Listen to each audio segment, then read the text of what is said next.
Hi guys, it's Wendy with the show Fountain of Light. We're here today at the Chastity Project event, and I'm sure you guys remember Brenda from a previous episode. And then we're here with special Jason Evert. So about the Chastity Project, we all know you started it, right? This is your thing. So how did it come about?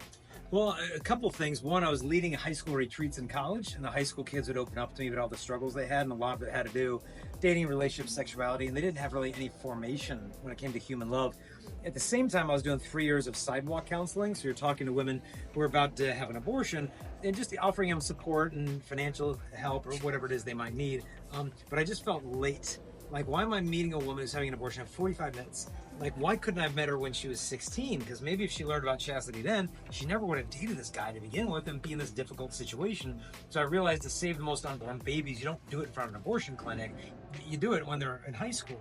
It's like almost like we were throwing sandbags on the banks of a flooded river when there's a dam broken a quarter mile upstream. And if you could just deal with the problem, then this outcome wouldn't be so tragic. And so everybody focuses on the supply of abortion, which is, important an issue, but nobody talks about the demand for it, which is on chastity. And so while doing these two ministries, I discovered Pope John Paul II's Love and Responsibility. And that book to me seemed like an antidote to all this hurt and confusion. So my plan was, let's take this and then spread this to the four corners of the earth. Yeah. Thank you. And then, so this ministry, we speak to a lot of young adults, and a lot of times, one of the big things is the waiting, is being single. What should I do during this period of waiting, or what kind of advice can you give someone who is wanting to date, but they're not exactly like sure if this is the right person, not the right person? Yeah. Well, if you look at any president, prime minister, king, they always surround themselves with a cabinet of advisors. They give them advice on foreign diplomacy, economic affairs, military intelligence. And if they know how to listen well, they're going to govern wisely. But if they're kind of arrogant and full of hubris, then they'll just drive the whole country into ruin. I think it's the same in romantic relationships. If it's just me and her against the world, it's like, no, bring her to your parents. Mom, dad, what do you think? Or your best girlfriends, best guy friends, like, hey, what do you think? Do we make a good team? Because once you start going Lone Ranger, you have just no accountability, and you're much more likely to make a poor decision. Also, in terms of dating, you've got to realize it's kind of like a job interview. If you don't know the qualities you're looking for in a candidate, you're going to make a pretty poor hiring decision. And so do you really even know what you want in a future husband and a wife? Because you're not looking for a boyfriend, you're not looking for a girlfriend, you're looking for a spouse. And so what are the qualities I want in a spouse? Instead of saying, well, they're cute and they're fun, they make me feel wanted. I know they have all these negative qualities, but those will go away in time. No. Yeah, don't date someone hoping you're going to fix them and change them. Only commit to someone hoping they're going to stay who they are for good. And in the meantime, while you're single, thank you. In the meantime, while you're single, what I would say is, what is God calling you to do? Go do it. I know a man that says, don't run after, is she the one, is he the one?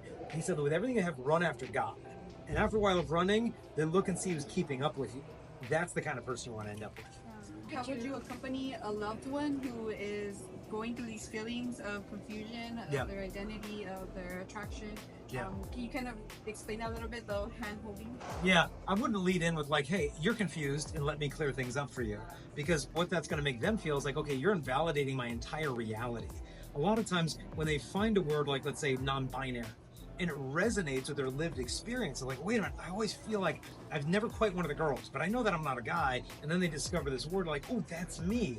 And what they're doing is they're kind of replacing the big story with just this label that seems to echo inside of them. And instead of just trying to disprove it, walk with them. What do you mean by that? Tell me more about this. Like, I had got an email back and forth with this guy I've been friends with for a long time, who's in his 30s, wrestling with gender dysphoria, and has this whole life. And I said, hey, I'm coming to Louisiana for some talks. Do you want to meet up? I'll take you out to dinner. And he said, oh, I'd love to. And, he identifies under a female name and female identity. And we met for dinner and sat down. I'm telling you, he talked 99% of that conversation. If we had a transcript, it'd be blah, blah, blah, blah, blah, blah, blah, blah, blah, blah, maybe, And like when the dinner was over and, he said goodbye, I just felt like, yes. Like, I felt like it was such a success. Not because I disproved his gender ideology. I felt like he walked away from that dinner restaurant conversation thinking one thing, the church has ears. It isn't just here to lecture me. Maybe there's some room for me in the church to navigate through these difficult things. And so I think we want to lean in with the ears first so that they know that they're heard without compromising truth, but giving them love, walking with them instead of just trying to fix them, because they're often a mystery even to themselves. And And when they feel like someone just coming in trying to fix them, it's just like, I don't need that. I need someone who just, I don't need a walking Google. You know, I need someone who's going to search for the answers with me in love.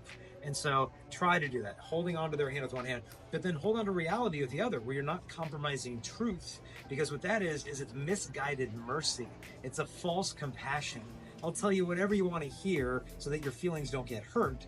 It's like, I don't know about you, but I'd rather have one person in my life who just tells me the truth than being surrounded by 100 who tell me whatever I want to hear. Those are false companions. And so to have one person in your life that loves you enough to walk with you, that loves you enough to tell you the truth. There's even a Bible verse that says, faithful are the wounds of a friend. It's a strange verse. Like, why would a friend wound? And it's like, well, why would a surgeon put a knife in you? To heal you. Someone could put a knife in you to rob you, but someone could put a knife in you to heal you. And so it's only in the context of friendships that they can see that although this truth hurts a little bit to hear, it's not meant to harm me, and it can lead me to flourishing. So love them, learn about gender.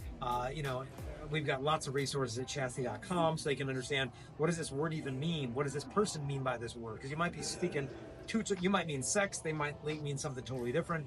And so learn each other, listen to each other, and then they can see how Christ would walk with them. Beautiful. Thank you so much, Jason. No, you're welcome. Thank you for sharing. And on the description, I'm definitely going to put all the information for the Chastity Project for you guys to see. Okay. Thank you. God bless.